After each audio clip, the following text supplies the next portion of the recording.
আসসালামু আলাইকুম। আজকে আমি আপনাদের সঙ্গে শেয়ার করব খুবই সুন্দর একটি হাতার ডিজাইন। আর এখনকার সময়ে কিন্তু খুবই স্টাইলিশ এই হাতাটি 5 থেকে 7 মিনিটের মধ্যে ঘরে বসে এমন সুন্দর ডিজাইনের হাত তৈরি করে নিতে পারেন। আর এই হাতাটি কিন্তু আপনারা চাইলে কামিজ কিংবা কুর্তি অথবা লং গাউনের সঙ্গেও কিন্তু পরতে পারেন। আর অল্প পরিমাণে কাপড় দিয়ে কিন্তু এই সুন্দর ডিজাইনের হাতাটি তৈরি করা যায়। যদি আপনারা এই সুন্দর ডিজাইনের হাতা শিখতে চান তাহলে কিন্তু অবশ্যই ভিডিওটি লাস্ট পর্যন্ত দেখতে হবে। আর যদি ভিডিওটি ভালো লেগে থাকে আমার চ্যানেলটিকে সাবস্ক্রাইব করার কথা ভুলবেন না।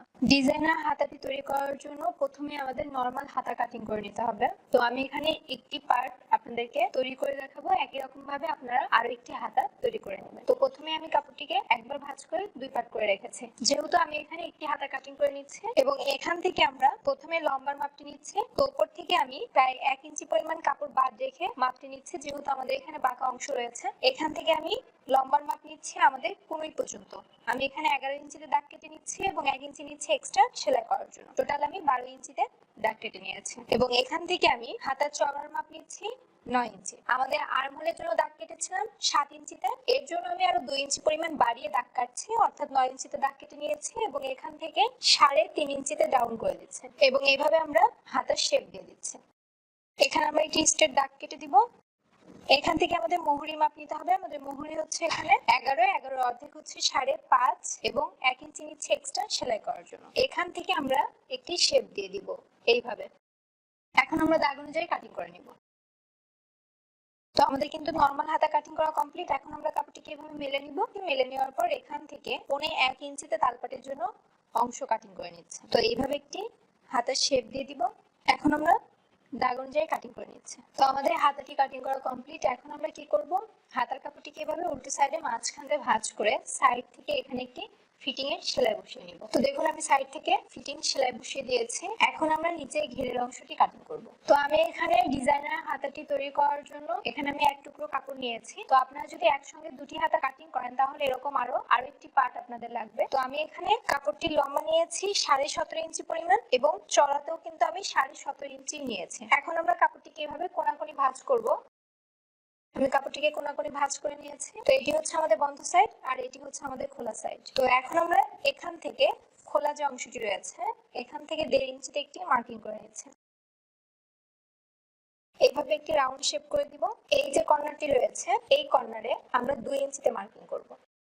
এভাবে রাউন্ড করে দিচ্ছি। আর একটি কর্নার কিন্তু আমাদের এরকমই থাকবে, অর্থাৎ আমাদের 3টি কোণা রয়েছে। এই যে কোণাটি রয়েছে এই কোণাটি কিন্তু আমাদের নিচের দিকে ঝুলে থাকবে আর এই দুটি কর্নার আমরা রাউন্ড করে কাটিং করে দিয়েছি। তো এখন আমরা দাগ অনুযায়ী কাটিং করে নিব।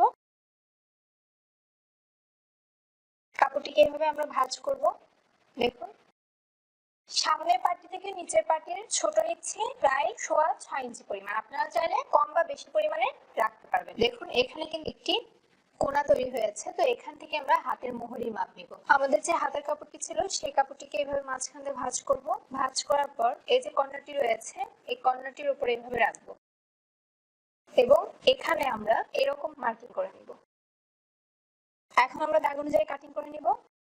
1 নম্বর কাপড়টিকে এভাবে মেলে নিব। মেলে নেওয়ার পর ছোট যে অংশটি ছিল আমাদের এই অংশটিকে মাঝখান দিয়ে এভাবে কাটিং করে নিব। আপনারা চাইলে এভাবেও রাখতে পারেন। যেহেতু আমি এখানে মাঝখানে একটি স্লিট দিব এর জন্য মাঝখান দিয়ে আমি এভাবে কাটিং করে নিলাম। তো কাপড়টিকে এভাবে মেলে দেখাচ্ছি যে দেখতে কেমন হলো আমাদের হাতার ডিজাইনটি। তো দেখুন আমাদের হাতার ডিজাইনটি দেখতে ঠিক এরকম হবে। এখন আমরা এরকম চারপাশে পাইপিনের কাপড় কাটিং করে নিব। তো পাইপিনের কাপড় কাটিং করার জন্য আমি এখানে প্রিন্টের কাপড় ব্যবহার করেছি। আমি যখন জামা কাটিং করেছিলাম তার সাইড থেকে কিছুটা কাপড় বের হয়েছিল, সেই কাপড়টুকু দিয়ে কিন্তু আমি পাইপিংটি লাগিয়ে নিব। তো আপনারা চাইলে যে কোনো ধরনের কন্ট্রাস্ট কালারের কাপড় দিয়েও কিন্তু পাইপিং দিতে পারেন। তো এইভাবে আমি প্রথমে একটি তেল দিয়ে দাগ টেনে নিচ্ছি এবং এখান থেকে আমি 2.5 ইঞ্চিতে মার্কিং করে নিচ্ছি।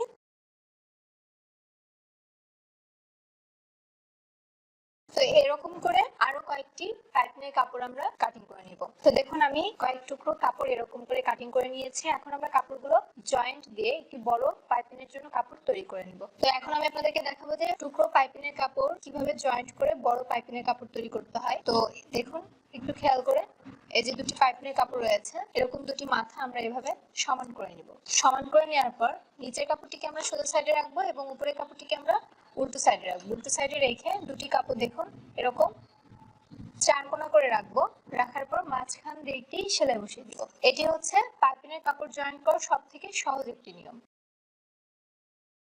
অতিরিক্ত কাপড়টুকু আমরা সাইড থেকে এভাবে কাটিং করে দিব। একই রকম ভাবে কিন্তু সবগুলো পাইপিনের কাপড়ই আমরা জয়েন্ট করে নিব। তো দেখুন আমি পাইপিনের কাপড়গুলো জয়েন্ট দিয়ে বড় একটি পাইপিনের কাপড় তৈরি করে নিয়েছি। এই হাতার কাপড়টির সঙ্গে পাইপিনের কাপড়টিকে অ্যাটাচ করব। তো এখান থেকে আমরা পাইপিনের কাপড়টিকে লাগানো স্টার্ট করব। এইভাবে এই পাইপিনের কাপড়টিকে আমরা ডাবল ভাঁজ করব। ভাঁজ করার পর এখান থেকে আমরা সেলাই দেওয়া স্টার্ট করব এবং পুরো রাউন্ডে সেলাই দিয়ে এই পর্যন্ত কিন্তু আমাদের সেলাইটি দিতে হবে। ঠিক আছে, আশা করি বুঝতে পেরেছেন। আমি হাতার কাপড়টিকে উল্টো সাইডে রাখবো এবং পাইপিনের কাপড়টিকে আমি সোজা সাইডে রাখবো। সোজা সাইডে রাখার পর পাইপিনের কাপড়টিকে এভাবে মাঝখান দিয়ে ভাঁজ করে নিব। ভাঁজ করার পর এখান থেকে আমরা পাইপিংটি লাগানো স্টার্ট করব। দেখুন এখানে কিন্তু আমাদের একটি কর্নার আছে। তো যখন আমরা এই কর্নারে আসব, সেলাই মেশিনের সুইটিকে কাপড়ের মধ্যে রেখে আমাদের এই কাপড়টিকে ঘুরিয়ে নিতে হবে।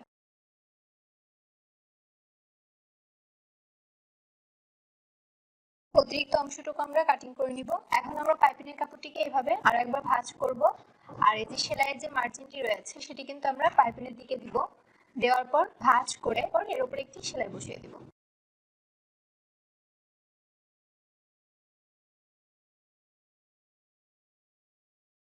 তো দেখুন যখন আমরা এই কর্নারে আসব তখন কাপড়টিকে এভাবে আমরা ভাঁজ করব। আর একবার এই সাইড থেকে ভাঁজ করে এখানে একটি কর্নার তৈরি করে নেব।